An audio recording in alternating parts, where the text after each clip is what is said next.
শুরু হচ্ছে মাহুরি কুঠিতে এক রাত।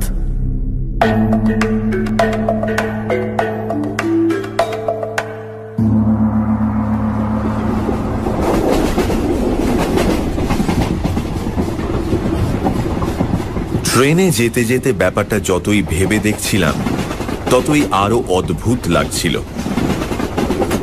বাস্তব ঘটনা অবশ্য অনেক সময় কাল্পনিক গল্পের চেয়ে বিস্ময়কর হয় জানি, তবু যেন এই ব্যাপারটায় বিশ্বাস করতে কিছুতেই প্রবৃত্তি হচ্ছিল না। দুদিন আগেই বিমলের সঙ্গে আমার মেসের ঘরে প্রায় 1টা পর্যন্ত জেগে তুমুল তর্ক করেছি। শেষ পর্যন্ত এ বয়সের তর্কাতর্কির যা পরিণাম হয় তাও আমাদের বচসাই হয়েছে। দুজনেরই জেদ ও রাগ বেড়ে গেছে এবং পরস্পরকে যা তা বলে যুক্তির অভাব পূরণ করেছে। আমি বলেছি, যেমন বুনোদের দেশে জঙ্গলের মাঝে থাকিস তেমনি জঙ্গলি বুদ্ধিও হয়েছে। বিমল বলেছে, শহরের মাঝখানে ইলেকট্রিক লাইটের তলায় বসে বারফট্টায় সবাই মারতে পারে। এক রাত ভেরেন্ডির জঙ্গলের ধারে মাহুরি কুঠিতে কাটাতে পারলে বুঝতাম। হেসে উঠে বলেছিলাম, কাটাবার কি দরকার? তোর ভূত শহর আর ইলেকট্রিক লাইটকেই বা ডরায় কেন? বেছে বেছে যত পোড়ো বাড়ি আর জঙ্গলে না থেকে সেই তো এখানে এলেই পারে। বিমল চোটে উঠে জবাব দিয়েছে, তার দায় পড়েছে। ভূত আছে এ কথা তোর কাছে প্রমাণ করার জন্য তার তো মাথা ব্যথা নেই। বিমলকে আরো রাগিয়ে দিয়ে বলেছি, তার না হোক তোর তো আছে। তুই নিজে কোনোদিন মাহুরি না মুহুরি কুঠিতে তাকে দেখেছিস? বিমল বলেছে, রাত অবশ্য কাটাইনি, তবে বাইরে থেকে যা দেখেছি তাই যথেষ্ট। আমি এ কথার উত্তরে এমন ভাবে বিদ্রূপের স্বরে বলেছি যে বিমল মর্মাহত হয়ে চুপ করে গেছে। খানিক বাদে গম্ভীর মুখে শুধু বলেছে, সাহস থাকে তো একবার সেখানে যাস। আমি ব্যঙ্গ করে বলেছি, গেলে অন্তত মাহুরি কুঠির বাইরে থাকবো না। পরের দিন সকালে অবশ্য আমাদের এই তর্ক নিয়ে মন কষাকষির কোনো চিহ্ন আর ছিল না। বিমল সকালে ট্রেনেই তার কাজের জায়গায় চলে যাবে, আমি স্টেশনে তাকে তুলে দিতে গিয়েছিলাম। আগের রাতের তর্কের কথা দুজনে ভুলেও একবার উত্থাপন করিনি। কিন্তু কে জানত সে তর্কের জের অমন করে মেটবার নয়।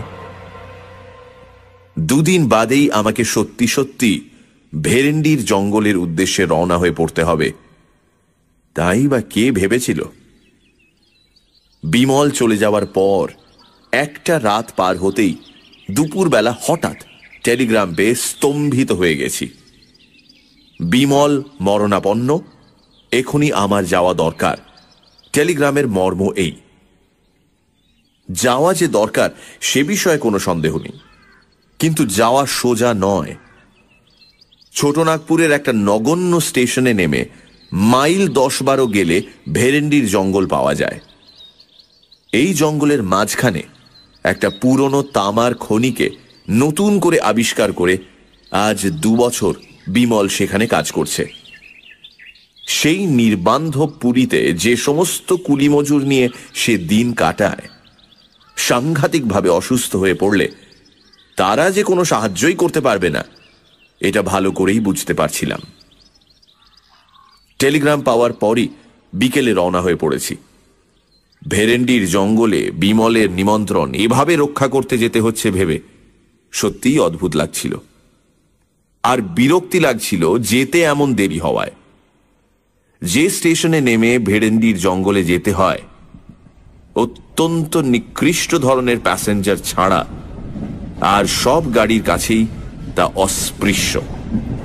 তাই বাধ্য হয়ে প্যাসেঞ্জারে চাপলেও তার শামুকের মতো গতি ক্রমশই অসহ্য হয়ে উঠেছিল। এতক্ষণে কি যে বিপদ সেখানে হচ্ছে কে জানে।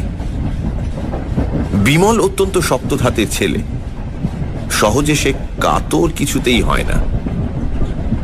সেই সুদূর জঙ্গলে একলা আজ সে 2 বছর যেভাবে বাস করে আসছে তা থেকে তার কাঠামোর পরিচয় পাওয়া যায়। সুতরাং অত্যন্ত বিপদে না পড়লে সে যে আমায় তার করত না এ বিষয়ে কোনো সন্দেহ নেই। কিন্তু এরকম গদাই লস্করি চালের গাড়িতে আমি সেখানে পৌঁছবই বা কখন, আর তাকে সাহায্যই বা করব কি?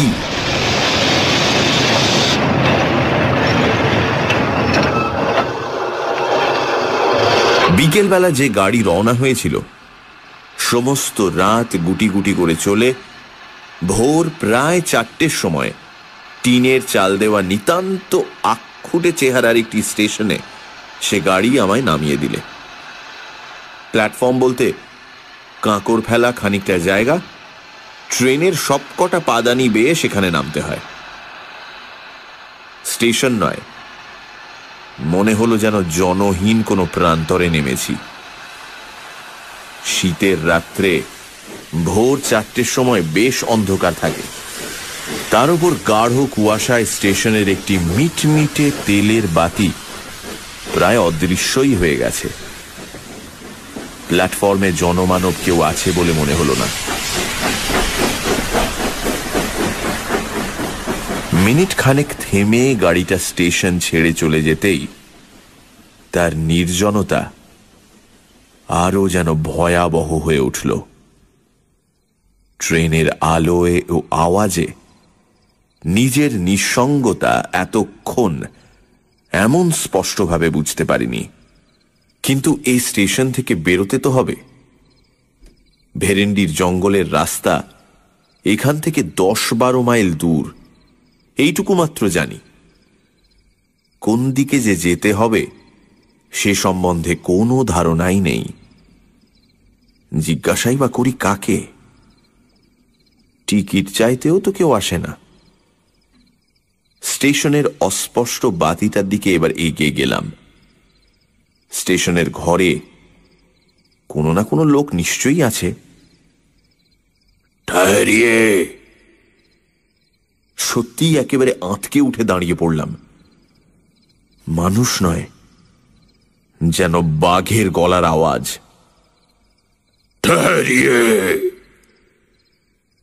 পেছন ফিরে কুয়াশায় ঘোলাটে একটা নীল আলো ছাড়া কিন্তু কিছুই প্রথমটা দেখতে পেলাম না। নীল আলোটা আরো একটু কাছে এগিয়ে আসার পর বিশাল একটা বস্তার মতো জিনিস অস্পষ্টভাবে দেখা গেল। জিনিসটা বস্তা নয়, মানুষের মাথা। প্রকাণ্ড কমফর্টার ও তার উপর কম্বল জড়িয়ে অত বড় হয়েছে।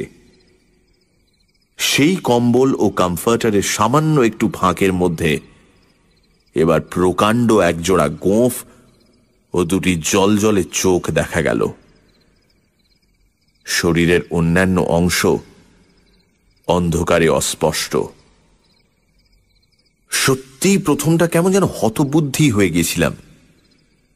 সেই কম্বল জড়ানো মুখ থেকে গম্ভীর বাজখাঁই গলায় টিকস শুনেও যেন প্রথমে ব্যাপারটা ভালো করে বুঝতে পারিনি। আবার আওয়াজ এলো, টিকস কাহা? এবার ব্যস্ত সমস্ত হয়ে পকেট থেকে টিকিট বার করলাম এবং পর মুহূর্তে ভাল্লুকের মতো একটা মোটা লোমওয়ালা হাত হঠাৎ অন্ধকার থেকে যেন বেরিয়ে এসে আমার হাত থেকে সেটা কেড়ে নিলে মনে হলো। সাহস করে এবার জিজ্ঞাসা করলাম,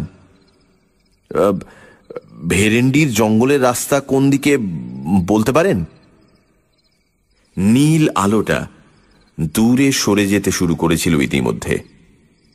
সেটা থামল এবং কুয়াশার ভেতর থেকে শোনা গেল সবিস্ময় প্রশ্ন,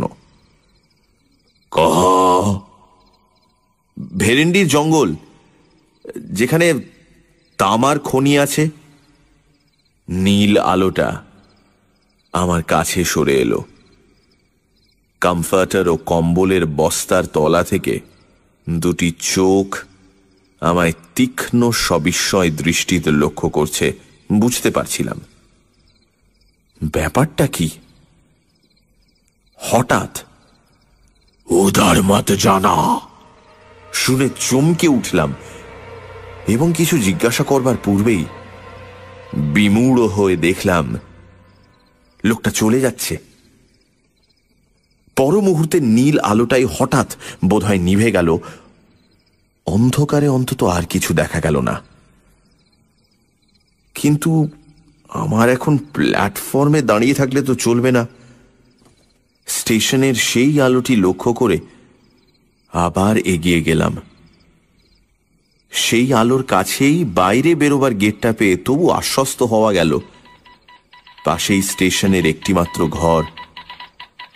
ভেতর থেকে টেলিগ্রাফের টরেটক্কা আওয়াজ আসছে। গেট দিয়ে বেরোতে বেরোতে কৌতূহল ভরে একবার জানলা দিয়ে উঁকি মেরে সত্যি বিস্মিত হলাম। একটা কুলি বা চাপরাশিরও সেখানে দেখা নেই। বাইরেও কুয়াশাচ্ছন্ন অন্ধকার, শুধু একটা অস্পষ্ট পায়ে চলা পথের ধূসর ধোঁয়াটে রেখা কোনো রকমে চেনা যাচ্ছে। আপাতত আর কোনো পথ না দেখতে পেয়ে সেইটিকে অনুসরণ করাই যুক্তিসঙ্গত মনে হল। খানিক বাদেই অন্ধকার কেটে গেলে আর ভাবনার কিছুই থাকবে না। তখন কাউকে জিজ্ঞাসা করে নিলেই চলবে।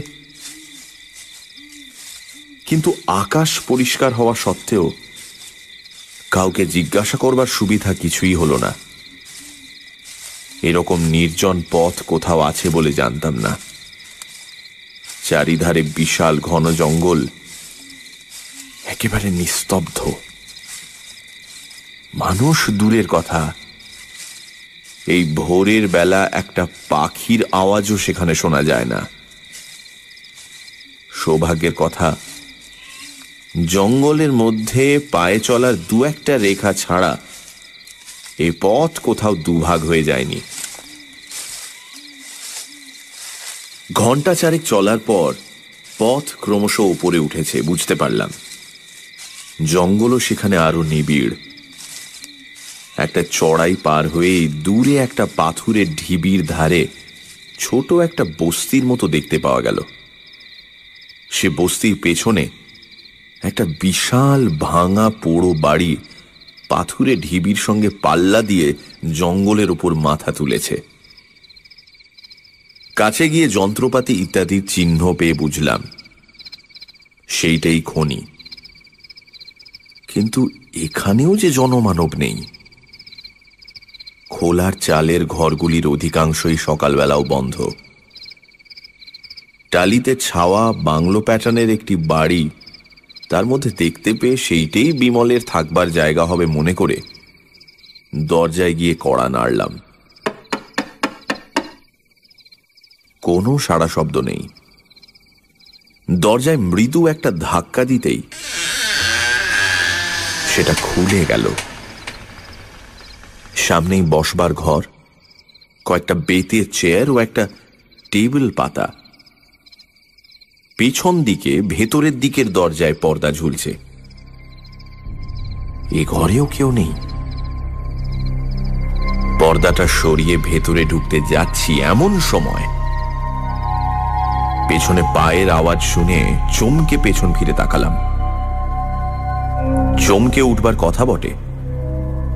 প্রায় 6 ফুট লম্বা অত্যন্ত রোগা ও সরু যে লোকটি ঘরে ঢুকেছে, বিজ্ঞাপনের ব্যঙ্গচিত্র ছাড়া অমন চেহারা কোথাও চোখে পড়েনি। জিজ্ঞাসা করলাম, বিমলবাবু কোথায় আছেন বলতে পারো? কোন বাবু? বিমলবাবু। আমি তার অসুখের টেলিগ্রাম পেয়ে আসছি। কেমন আছেন এখন? ইঞ্জিনিয়ার বাবু কমাইতে বলে লোকটা হাতের ও মুখের অপরূপ একটা ভঙ্গি করলে। কিছু বুঝতে না পেরে বললাম, ইঞ্জিনিয়ার বাবুই হলো, কিন্তু তিনি কোথায়? লোকটা আমার দিকে খানিক অদ্ভুতভাবে তাকিয়ে থেকে যা বললে তার মর্ম বুঝতে আমার মিনিট 2 লাগলো এবং তারপর স্তম্ভিত হয়ে আমি ঘরের একটি চেয়ারে বসে পড়লাম। ধীরে ধীরে তারপর সমস্ত ব্যাপারটাই শুনলাম। আমি টেলিগ্রাম পেয়ে যখন ট্রেনে রওনা হয়ে পড়েছি তখন বিমল এ জগৎ থেকেই রওনা হয়ে গেছে। সবচেয়ে আঘাত পেলাম যেভাবে সে মারা গিয়েছে তার বিবরণ শুনে। এক হিসেবে আমি তার মৃত্যুর জন্য দায়ী, কারণ কোনো অসুখে বিমল মারা যায়নি। তার মৃত্যু অত্যন্ত রহস্যজনক। কলকাতা থেকে ফিরে এসে বিমল বোধহয় আমার বিদ্রূপ স্মরণ করেই জেদের বসে মাহুরি কুঠিতে সমস্ত রাত একলা কাটায়। তার সঙ্গে যারা কাজ করে তারা সকলেই মানা করেছিল, কিন্তু সে শোনেনি। শেষ রাত্রে অদ্ভুত একটা গোঙানি শুনে তার বেয়ারা রামদিন ঘর থেকে বেরিয়ে এসে বাইরের মাঠে বিমলকে অচৈতন্য অবস্থায় পড়ে থাকতে দেখে। ধরাধরি করে তাকে ভিতরে তুলে আনার পর দেখা যায় তার মাথায় গভীর আঘাতের চিহ্ন, গায়েও নানা জায়গায় দাগ আছে। সে নিজেই পড়ে যাক বা কেউ তাকে ফেলে দিয়ে থাকুক, কোনো উঁচু জায়গা থেকে পড়ার দরুন যে তার মাথায় দারুণ চোট লেগেছে এ বিষয়ে কোনো সন্দেহ ছিল না। অনেক সেবা শুশ্রূষার পর সকালের দিকে আধ ঘন্টাটাক তার জ্ঞান হয়েছিল। সেই সময় সে আমায় টেলিগ্রাম করতে বলে, কিন্তু তারপর উন্নতির বদলে ক্রমশ তার অবস্থা খারাপের দিকে যেতে থাকে। বিকেল 4টের সময় সে মারা যায়। এদেশের লোকের, বিশেষত অশিক্ষিত কুলি মজুরদের কুসংস্কার অত্যন্ত বেশি। তাদের ইঞ্জিনিয়ার বাবুকে ভূতেই যে ফেলে দিয়েছে এ বিষয়ে তাদের কোনো সন্দেহ নেই। সেই জন্য বিমলের মৃত্যুর পর তার সৎকার করেই তারা সদল বলে খনির বস্তি থেকে চম্পট দেয়। আমি সেই জন্যই সকালে এসে কাউকে কোথাও দেখতে পাইনি। বেচারা রামদিনও পালিয়েছিল। যাওয়ার সময় তবু বুদ্ধি করে সে স্টেশনে আমার ঠিকানায় আর একটা তার করে দেয়। আগেই রওনা হওয়ার দরুন আমি সে তার পাইনি। যে স্টেশন মাস্টার সে তার নিজের হাতে পাঠিয়েছিল তার অদ্ভুত আচরণের ও কথাবার্তার মানে এবার যেন একটু বোঝা গেল। যার কাছে সমস্ত খবর পেলাম, ব্যঙ্গচিত্রের চেহারার মতো চেহারার অদ্ভুত সেই লোকটি রামদিন। আজ সকালবেলা সে সাহস করে বাবুর জিনিসপত্রের তদারক করতে কিংবা চুরির মতলবে যে কারণেই হোক ইঞ্জিনিয়ার বাবুর কুঠিতে এসেছে। সমস্ত ব্যাপার শোনবার পর আমার মনের অবস্থা যা হলো তা বর্ণনা করা অসম্ভব। বিমলের এ পরিণামের কথা আমি স্বপ্নেও ভাবতে পারিনি, কিন্তু এ ব্যাপারের পর চুপ করে চলে যাওয়াও আমার পক্ষে অসম্ভব। ভূতই হোক আর যাই হোক, এ ব্যাপারের রহস্য ভেদ আমায় করতেই হবে। আমার সংকল্প আমি তখনই ঠিক করে ফেলেছি। ভেরেন্ডির জঙ্গল থেকে নিকটস্থ থানা প্রায় একবেলার পথ। দুপুরে রামদিনকে সেখানে খবর দিয়ে পাঠিয়ে আমি রাতের জন্য প্রস্তুত হতে লাগলাম। আর কিছুর জন্য না হোক, অন্তত বিমলের কাছে দেওয়া আমার প্রতিশ্রুতি রাখার জন্যই মাহুরি কুঠিতে এক রাত আমায় কাটাতেই হবে। তার জন্য আয়োজন অবশ্য বেশি কিছু করবার নেই। শুধু একটা জোরালো বৈদ্যুতিক টর্চ ও একটা ছোট লোহার রডই আমি সঙ্গে নেব ঠিক করলাম।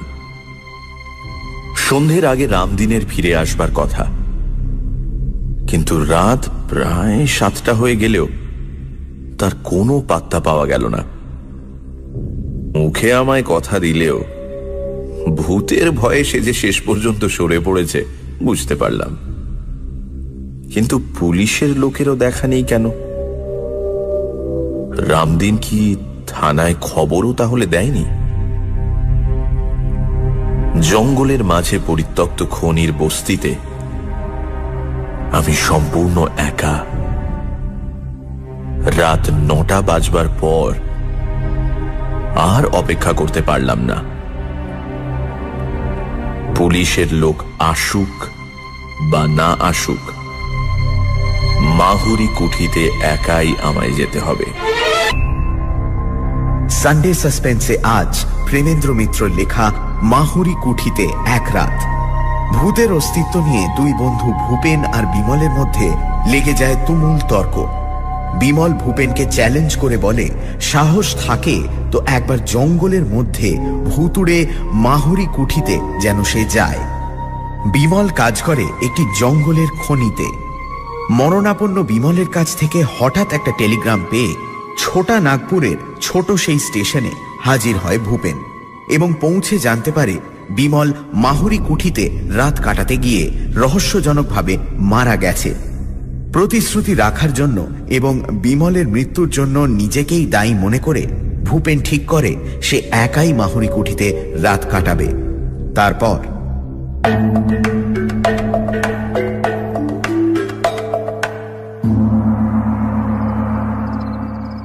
বিমলের বাংলো থেকে মাহুরি কুঠি বেশি দূর নয়। দিনের বেলা বাড়িটিকে ভালো করে লক্ষ্য করে দেখেছি। প্রকাণ্ড দোতলা দুমহলা কুঠি। কি খেয়ালে যে এখানে এত বড় বাড়ি কেউ নির্মাণ করেছিল বোঝা কঠিন। বাড়িটির অবশ্য অত্যন্ত ভগ্ন দশা। বড় বড় গাছ তার দেয়াল ভেদ করে বেড়ে উঠেছে। বাইরের দিকের ঘরগুলির জানলা দরজার চিহ্ন আর নেই। এই শুকনো দেশেও ভেতরের ঘরগুলিতে শ্যাওলা ও আগাছা জন্মেছে প্রচুর। ভাঙা দেউড়ি দিয়ে বাইরের মহল পার হয়ে গেলে ভেতরের বিশাল মহলে ওপর নিচে অসংখ্য গোলক ধাঁধার মতো যে সমস্ত ঘর পাওয়া যায়, দিনের বেলাতেও সেগুলি অন্ধকার। দরজা জানলা অধিকাংশেরই নেই। যেগুলির আছে সেগুলিও কবজা থেকে খুলে পড়েছে। আসবাবপত্র অনেক ঘরে এখনো অত্যন্ত জীর্ণ অবস্থায় টিকে আছে। শুধু বোধহয় ভূতের ভয়ে চোরও সেখানে প্রবেশ করেনি বলে। অমূলক ভয় আমার নেই, তবুও টর্চ হাতে বাইরের দেউড়ি দিয়ে মাহুরি কুঠিতে প্রবেশ করবার সময় নিজের অনিচ্ছা সত্ত্বেও গা যে ছমছম করে উঠেছিল তা স্বীকার করতে বাধ্য হচ্ছি। এমন গাঢ় জমাট অন্ধকারের সঙ্গে পরিচয় আমার সত্যিই কখনো হয়নি। টর্চের আলোতে যেন সবলে তাকে কেটে বেরোতে হচ্ছে। বাইরের মহলের ওপর নিচের সমস্ত ঘরগুলো ঘুরে দেখে ভেতরের মহলে ঢুকলাম। নিচের ঘরগুলোর দুর্দশা অত্যন্ত বেশি। আগাছায় মেঝে প্রায় ছেয়ে গেছে। ইট সুরকি পাথর জায়গায় জায়গায় পড়ে আছে স্তূপাকার হয়ে। ঘরগুলিতে ঢোকাও বিপজ্জনক। সে সমস্ত ঘর ছেড়ে এবার ভগ্নপ্রায় সিঁড়ি দিয়ে দোতলায় উঠলাম। দোতলার ঘরগুলি এখনো অনেকটা ভালো অবস্থায় আছে। একটার পর একটা ঘর টর্চের আলোয় ভালো করে পরীক্ষা করে যেতে যেতে কিন্তু অস্বাভাবিক কোনো কিছুই দেখতে পাচ্ছিলাম না। বিমলের মৃত্যুর রহস্য এ বাড়ির সঙ্গে জড়িত না থাকলে অনায়াসে মনে করা যেত যে নেহাত কুসংস্কারের দরুন এখানকার লোক এই পোড়ো বাড়িটাকে এমন বিভীষিকাময় করে তুলেছে।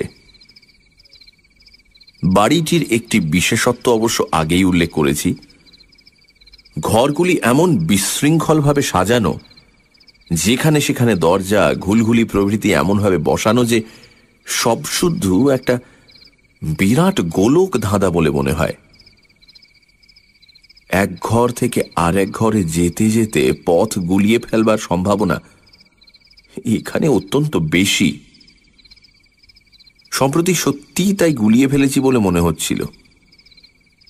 খানিক আগে যে ঘর ছেড়ে গেছি সেই ঘরেই আবার ঘুরে এসে সবিস্ময়ে তখন দাঁড়িয়ে পড়েছি। ওপরে উঠবার সিঁড়িটাও যে ঠিক কোন দিকে হবে বুঝতে পারছিলাম না।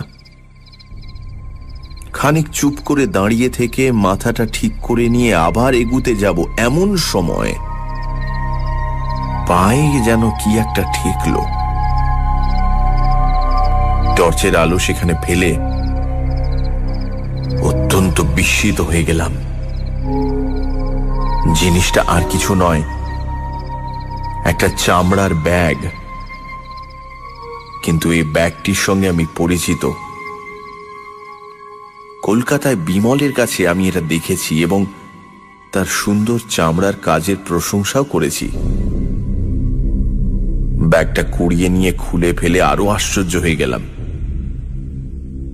ব্যাগের ভেতর একটি খোপে সুতো দিয়ে বাঁধা একতাড়া করকরে নতুন 10 টাকার নোট, আরেকটি খোপে খুচরো কয়েকটি টাকা পয়সা ও একটি ছোট কাগজের টুকরো। এই কাগজের টুকরোটি দেখেই আমি চিনলাম। নিজের হাতে বিমলকে এই কাগজে আমার ঠিকানা আমি দিয়েছিলাম। বিমল তার মৃত্যুর আগের রাত্রে এই ঘরে যে ঢুকেছিল এই বিষয়ে আর কোনো সন্দেহই নেই। কিন্তু এই ব্যাগ তার পকেট থেকে পড়লই বা কি করে? আর কোনো শত্রুর হাতে যদি তার প্রাণ গিয়ে থাকে তাহলে তারা এই ব্যাগ ছুঁয়নি বা কেন? টর্চের আলোয় ঘরটা এবার আমি খুব ভালো করে তন্ন তন্ন করে দেখলাম। ঘরটি আকারে বেশ বড়, অন্যান্য ঘরের চেয়ে আসবাবপত্র একটু বেশি। 2টি ভাঙা তক্তপোষ, একটা পা ভাঙা টেবিল, দেয়ালে লাগানো একটা কাঠের উইয়ে খাওয়া বড় আলমারি ছাড়া খুচরো আরো অনেক জিনিস ঘরময় ছড়ানো। কিন্তু বিমলের আর কোনো চিহ্ন সেখানে পেলাম না। এমনকি কাল যে সে এখানে ছিল তারও কোনো পরিচয় নেই। তবু এই ঘরেই রাতটা কাটাবার সংকল্প আমি তখন করে ফেলেছি। রাত কাটাবার ব্যবস্থা আমার করাই ছিল।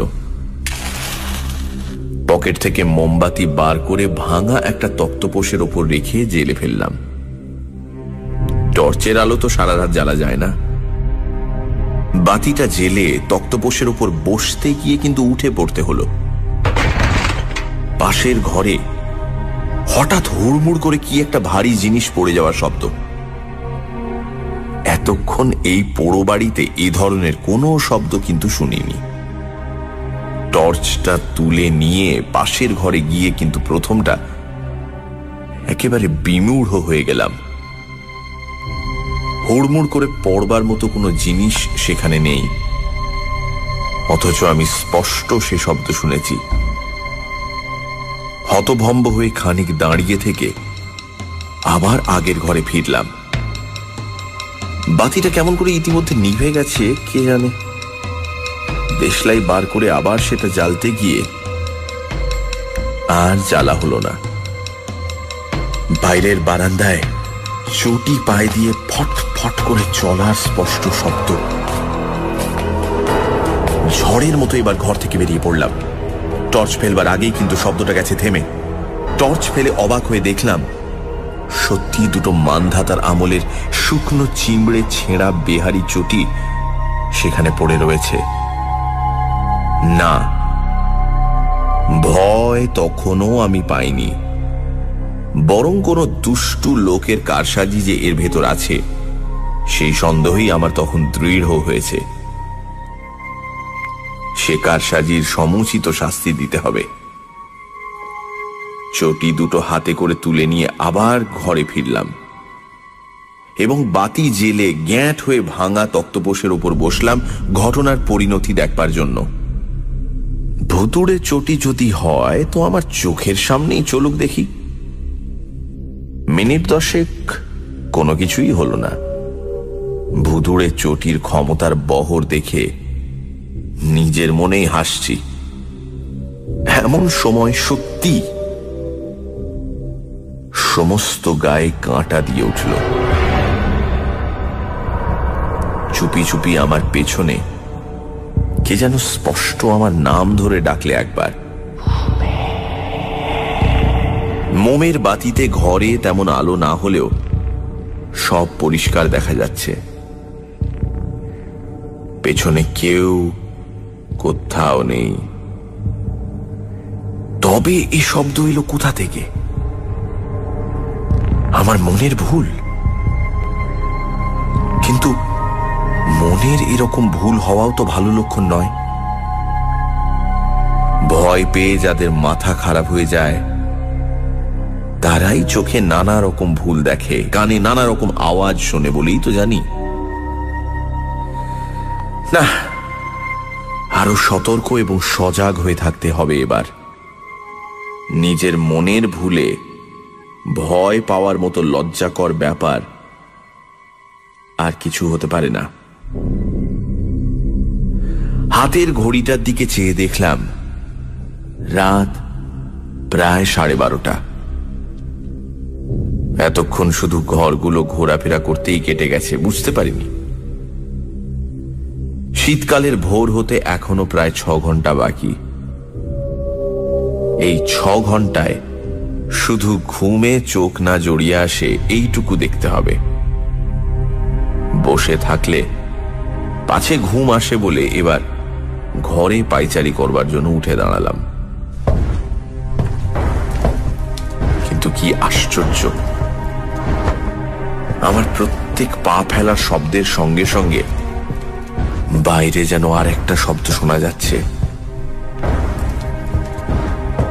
সে যদি কারো পায়ের শব্দ হয় তাহলে তার চেহারাখানা যে কি রকম তা কল্পনা করাও কঠিন।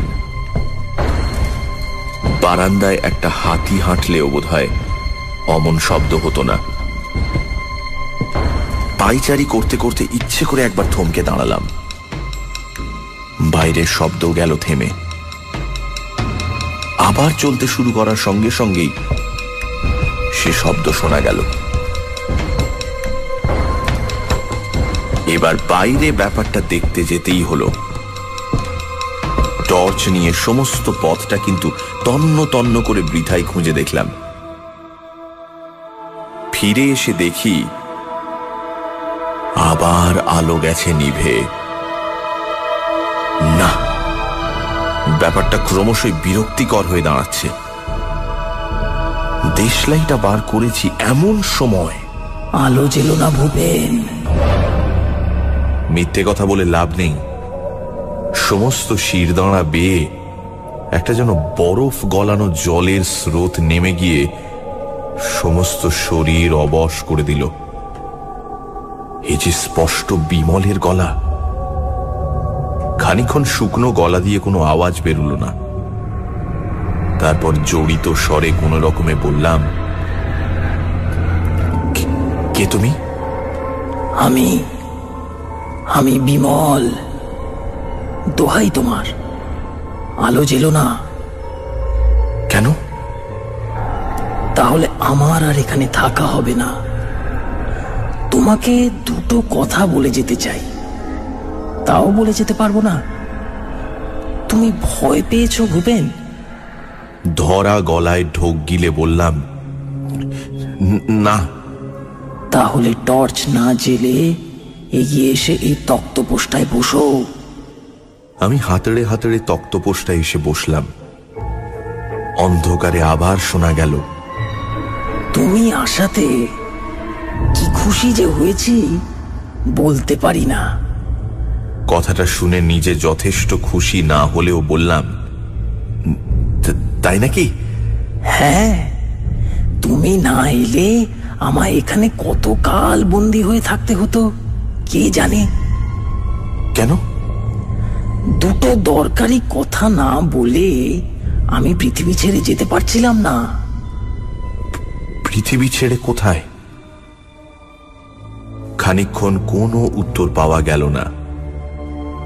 আবার জিজ্ঞাসা করলাম, কোথায় বললে না? সে কথা জানতে চেও না। তোমাদের জানবার অধিকার নেই। ও, কিন্তু তুমি কি বরাবর এখানে আছো? বরাবর যতক্ষণ তুমি এসেছো তোমার পাশে পাশে ঘুরে বেরিয়েছি। এখন একটু তোমার পাশে বসবো? তাড়াতাড়ি বললাম, না না, কি দরকার। কিন্তু ওসব শব্দ টব্দ কি তুমি করছিলে? আমি? না না, আমি নয়, ওরা ওরা সব করেছে। সব ভয়ে, সব বিস্ময়ে বললাম, ওরা? হ্যাঁ, ওরাও আছে। ওরা ওই রকম করতে ভালোবাসে, আমার কিন্তু ভালো লাগে না। তবে থামলে কেন? তবে তবে অনেকদিন পৃথিবীতে থাকতে হলে বিরক্তি আসে, তখন ওইসব বদখেয়াল হয়। তো ওরা কি অনেক দিন আছে? অনেক দিন। যোধমাল তো মানসিংহের সঙ্গে মনসবদার হয়ে এসেছিল, আর দেবদত্ত অশোকের সময়ের। এতদিন ওরা কেন এখানে আছে?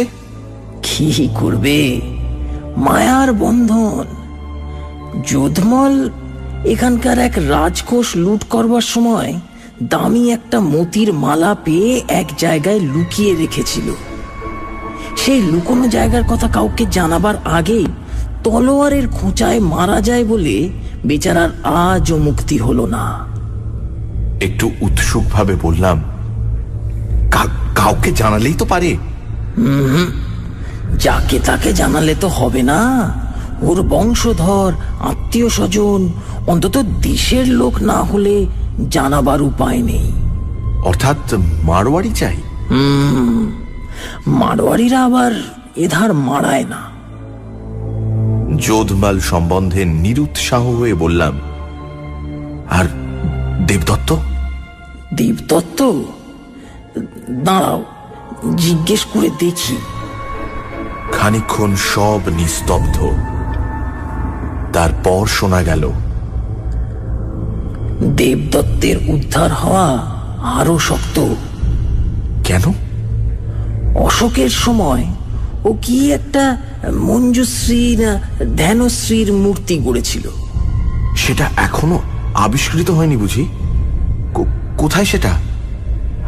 আমি না হয় প্রত্নতত্ত্ব বিভাগে। না না, আবিষ্কৃত হয়েছে বই কি, কিন্তু পণ্ডিতরা তর্কাতর্কি করে তার নাম নিয়ে বাঁধালে গোল। কেউ বলছে সেটা দেবী মূর্তিই নয়, কেউ বলছে কি বলে প্রজ্ঞা পারমিতা। হ্যাঁ, তো তাতে কি? চুপ চুপ, দেবদত্ত একেবারে ক্ষেপে উঠবে এখনই। তাতেই তো সব। নাম ঠিক হওয়া না দেখে ও কিছুতেই যেতে পারছে না এখান থেকে। আমি না এলে তুমিও যেতে পারতে না? বোধ হয় না। ওইসব বদখেয়াল? তাও হয়তো হতো। এখনই তো মাঝে মাঝে কিরকম নিষ্ফিস করে। কি নিষ্পিস করে? হাত? একটু হাসির শব্দ শোনা গেল। হাত তাকে বলে না, তবে গলার স্বরে অত্যন্ত অস্বস্তি বোধ করে বললাম, যাকে ভাই, তোমার কি কথা ছিল না, যা বললেই তোমার ছুটি? হ্যাঁ, ছুটি, একেবারে ছুটি। একটু ভয়ে ভয়ে জিজ্ঞাসা করলাম, বলা হলেই তুমি চলে যাবে? তৎক্ষণাৎ।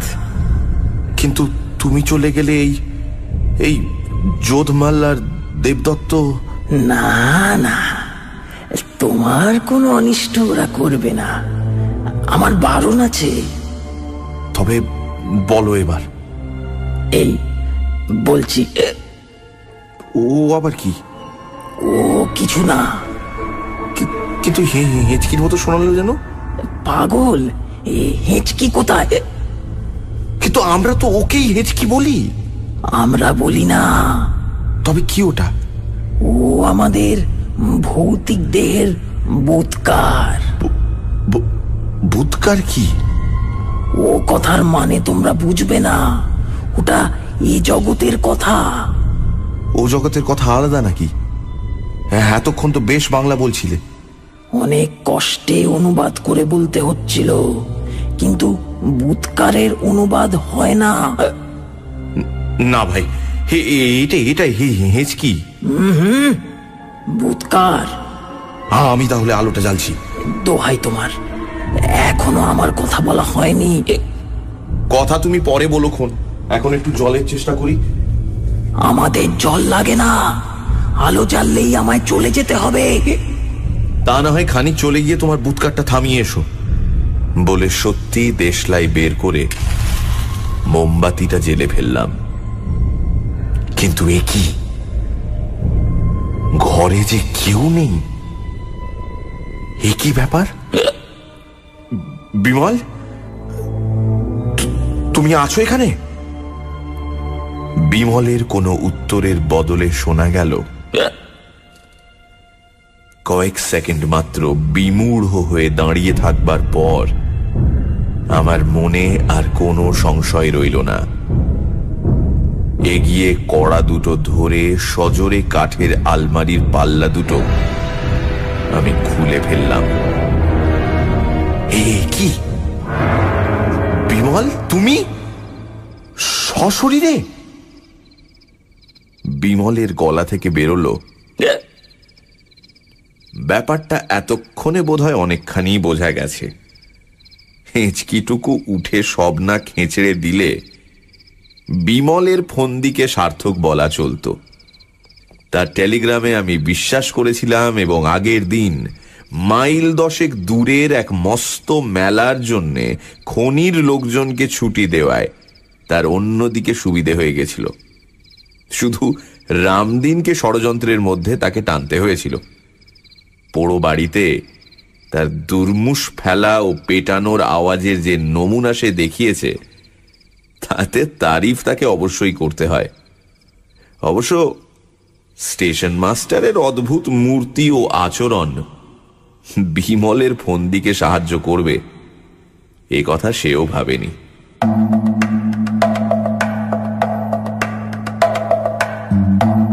শুনছিলেন মাহুরি কুঠি।